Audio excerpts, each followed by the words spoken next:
bah, je commence à réfléchir à monter une boîte. Au départ, une boîte de marketing avec mon pote Étienne.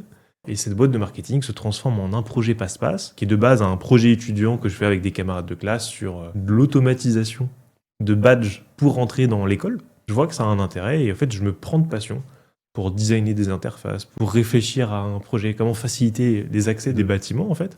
Et donc, je me dis, bon, bah, pourquoi pas faire un stage dans ma boîte. Et ce stage m'a permis de rencontrer Sentan, qui est mon associé technique aujourd'hui, qui était stagiaire de base. En fait, ça m'a tellement plu. Il y avait tellement de choses à faire, en fait, sur ce marché. Il y avait rien de concret, il y avait rien de professionnel. C'est-à-dire que tout était à faire. Et donc, je me suis dit, même si je suis nul, même si, au fait, pour l'instant, j'ai rien qui vaut le coup d'être acheté, mais en fait, il y a quelque chose. Il y a quelque chose à faire. J'ai essayé de garder foi en ce qu'on faisait, à me rattacher aux peu de choses qui avaient avancé.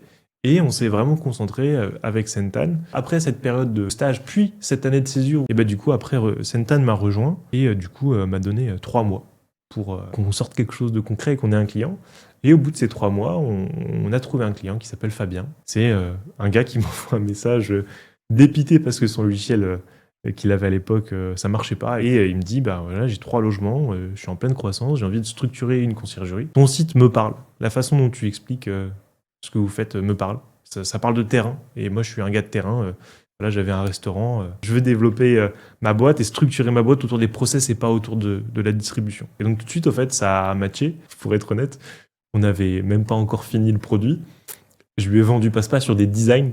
Donc sur Adobe XD, j'avais mes plans de ce qu'on allait faire. Et c'est Sentan qui a bossé jour et nuit pendant le week-end pour sortir une version claquée de passe-passe. Vraiment passe-passe en noir et blanc.